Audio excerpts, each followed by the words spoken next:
icLAAo, I can't lose. No reality where I lose. Ever.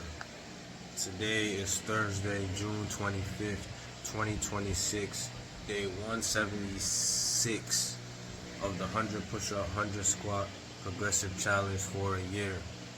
We're in the month of June right now, so we're finishing up, almost done with the month of June. We're finishing up 150 push-up, 150 squat every single day for this month.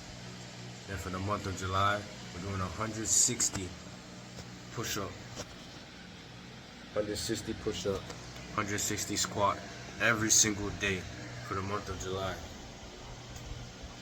Let's go. Because the more someone can trigger you, the more power they hold over you.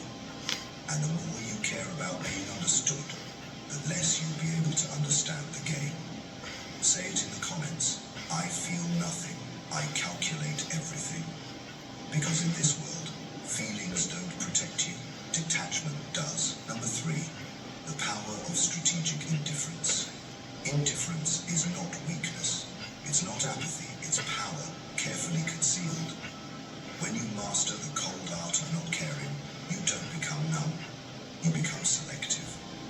You choose where your energy goes. You choose who earns your reaction. Most people waste their lives reacting to every insult, every opinion, every shift in someone's tone. They bleed energy for people who wouldn't even flinch if they fell. That's not strength. That's slavery. Machiavelli knew that rulers who react emotionally are easily manipulated. The moment people know what offends you, what excites you, what you need from them, they hold leverage. But when you become indifferent, you break their grip. They don't know where you stand. They don't know what you want. And that mystery, that unsettles them. It forces them to guess, adapt, overthink. While you remain unmoved, watching in silence. Strategic indifference isn't about being... It has never been bettered in 400 years of people trying to improve on it. The mind of the master, he says, must be like water. Think about what water actually does. It has no fixed shape. It takes the shape of whatever it is in. It flows around obstacles without fighting them. It finds the lowest point, not because it is weak, but because that is where it can move. And it is completely, totally responsive to whatever it encounters. It does not arrive at the container with a plan. It simply fills. That is the quality of mind Musashi is describing. Not passive, not without direction, but completely responsive to what is actually there rather than what you expected or feared or wanted to be there.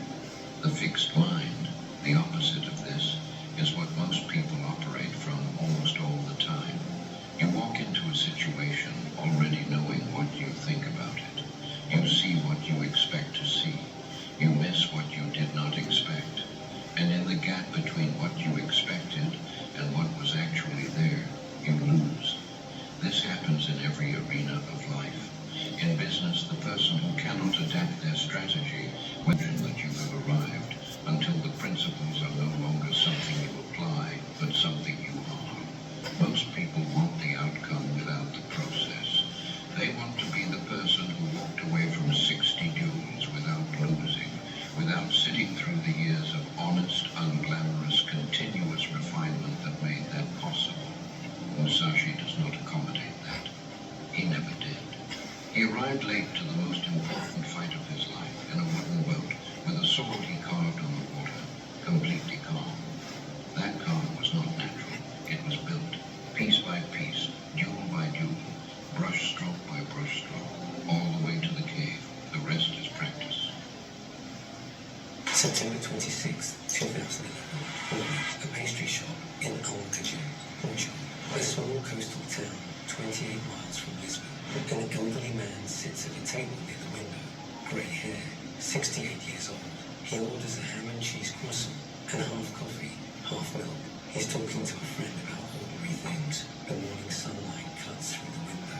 Outside, cobblestone streets, the smell of fresh pastries, the sound of Portuguese conversation, then footsteps. Portuguese police officers enter the shop. They walk toward his table. Violence is a procedure, like fear is a tool, like mercy is a liability. And here's the hook that makes his story scary in a different way. By the end, Chris is the one sitting in a cell for life, while Marlo Stanfield still walks free. Not because Chris is stupid, not because he didn't see it coming, but because Chris's loyalty isn't normal loyalty, it's structural. It's the kind of loyalty that turns into a trap. And once you see why, you realize The Wire isn't just showing you a killer, it's showing you what happens when a human being becomes an operating system. The show never gives you a neat flashback for Chris. There's no speech where he explains himself. The Wire makes you build him from behavior. Cap motherfucker, look at Chris into a set. Say power intact. And when Chris and them do it ain't working there. I know you're making this up. Word to my mother, yo. Lex ain't dead. I seen him creeping in the alley last night near the playground. Everybody know Lex is dead. Nah, that's dead, and that's special dead. Yeah, Chris working that juju shit. Nah, what I'm saying is they zombies. Why you think you take them in the Vegas? You need time to change them. You don't believe me, yo, so you. Yo, they funny, ain't they, Michael? I don't know about that voodoo shit, man. Chris is definitely doing something. Get a nigga to walk up there knowing he about to get cat. Chris, he different. And you can tell by the cool-ass country clothes that nigga be wearing. So start with the way Marlo runs his world. Marlo doesn't want noise. He doesn't want sentimental politics. He doesn't want people improvising. He wants clean lines, fast decisions, and the kind of obedience that doesn't ask questions. One more thing. Price of brick